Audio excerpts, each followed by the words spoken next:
Assalamualaikum warahmatullahi wabarakatuh. Bagaimana kabarnya Naribu semuanya? Semoga masih dalam keadaan sehat walafiat dan tetap semangat dalam mengikuti proses pembelajaran jarak jauh. Pada pertemuan sebelumnya, itu kalian telah mempelajari mengenai hakikat perubahan sosial, bentuk-bentuk perubahan sosial, teori-teori perubahan sosial, dan faktor penyebab perubahan sosial. Yang mana pada faktor penyebab perubahan sosial itu ada dua faktor yang menyebabkan terjadinya perubahan sosial, yaitu faktor internal yang berasal dari dalam masyarakat itu sendiri, dan yang kedua yaitu faktor eksternal yang berasal dari luar masyarakat itu sendiri. Nah, pada pertemuan kali ini itu kita akan masuk pada materi faktor pendorong perubahan sosial dan faktor penghambat perubahan sosial. Ibu harap kalian tidak akan tertukar antara tiga faktor ini. Yang pertama yaitu faktor pendorong perubahan sosial. Adapun faktor pendorong perubahan sosial itu terbagi menjadi 9. Yang pertama yaitu kontak dengan kebudayaan lain. Maksudnya, hubungan yang dilakukan secara fisik antara dua masyarakat itu mempunyai kecenderungan untuk menimbulkan pengaruh timbal balik. Artinya apa? Masing-masing masyarakat itu saling menerima pengaruh dari satu sama lain. Penyebaran kebudayaan atau pengaruh dari satu daerah ke daerah lain ini dinamakan dengan istilah difusi, yang mana ada dua tipe difusi di dalam masyarakat. Yang pertama yaitu difusi intra-masyarakat, yang kedua yaitu difusi antar masyarakat. Difusi intra-masyarakat yaitu perubahan kebudayaan yang terjadi di dalam masyarakat itu sendiri. Sedangkan difusi antar masyarakat yaitu penyebaran kebudayaan yang terjadi antara dua masyarakat atau lebih.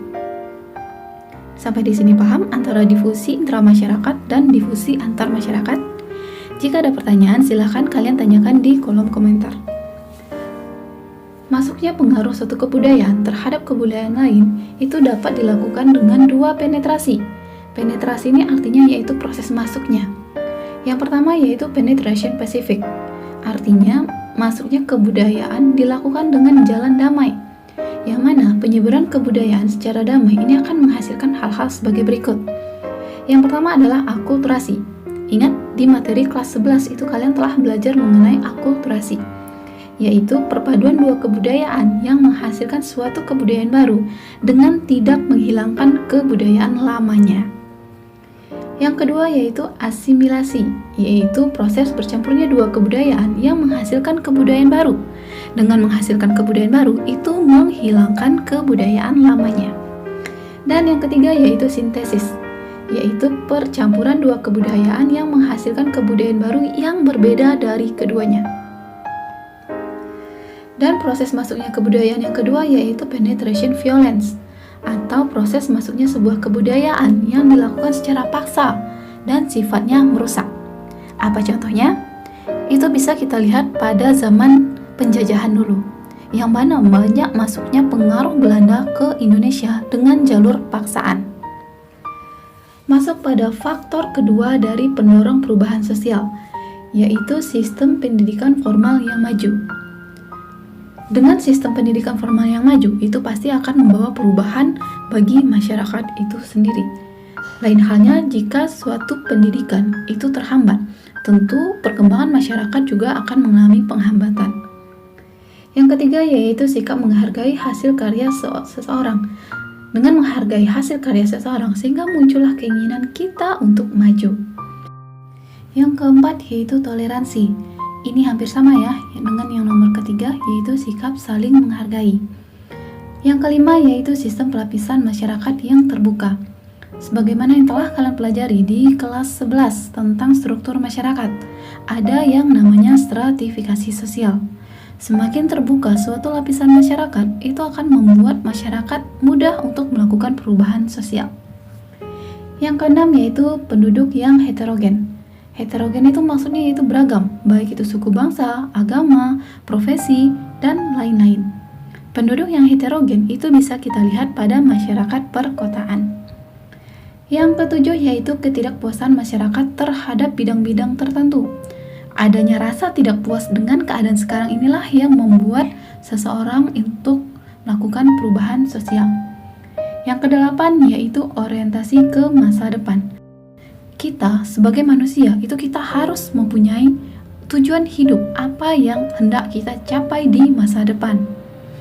Dan faktor pendorong yang terakhir yaitu adanya nilai bahwa manusia harus berikhtiar untuk memperbaiki hidupnya. Ya, itulah 9 faktor pendorong perubahan sosial.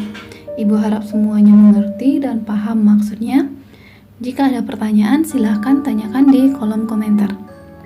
Sekarang kita masuk pada faktor penghambat perubahan sosial, yang mana faktor penghambat ini juga dibagi menjadi 9. Faktor penghambat yang pertama yaitu kurangnya hubungan dengan masyarakat lain, yang tentunya ini menyebabkan suatu masyarakat itu tidak mengetahui perkembangan yang terjadi di masyarakat lain.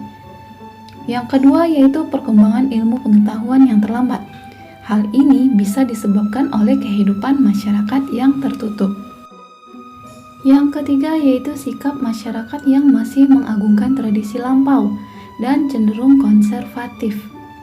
Konservatif ini maksudnya yaitu kuno atau tradisional. Faktor penghambat yang keempat yaitu adanya kepentingan yang sudah tertanam kuat atau vested interest, yang mana orang yang memiliki kepentingan yang sudah tertanam kuat ini selalu mengidentifikasi dirinya dengan jasa-jasanya. Yang kelima yaitu rasa takut akan terjadinya kegoyahan pada integrasi kebudayaannya. Bagaimana seseorang bisa maju sedangkan untuk memulainya saja selalu diawali oleh rasa takut? Itu akan menghambat seseorang untuk melakukan perubahan sosial. Yang keenam yaitu prasangka terhadap hal-hal baru atau asing, atau sikap tertutup yang datang dari barat. Yang ketujuh yaitu hambatan-hambatan yang bersifat ideologis. Ideologis ini maksudnya gagasan atau ide. Yang kedelapan yaitu kebiasaan tertentu dalam masyarakat yang cenderung sukar untuk diubah karena sudah mendarah daging. Apa salah satu kebiasaan masyarakat Indonesia yang sangat sulit untuk dirubah? Rasa malas. Bagaimana Indonesia akan berkembang atau maju jika masyarakatnya masih malas? Dan faktor penghambat yang terakhir yaitu nilai bahwa hidup pada hakikatnya itu buruk dan tidak mungkin diperbaiki. Maksudnya itu ada rasa pesimis dalam diri kita bahwa ya hidup kita ini sudah cukup buruk, untuk apa untuk dirubah. Hal inilah yang menghambat kita untuk maju. Bagaimana anak ibu semuanya? Paham mengenai materi pada pertemuan kali ini? Ibu harap anak ibu semuanya paham dan dapat menangkap apa inti dari penjelasan ibu barusan. Sekian pembelajaran kita pada pertemuan kali ini. Apabila ada pertanyaan silahkan ditanyakan di kolom komentar. Wabillahi taufiq wal hidayah. Wassalamualaikum warahmatullahi wabarakatuh.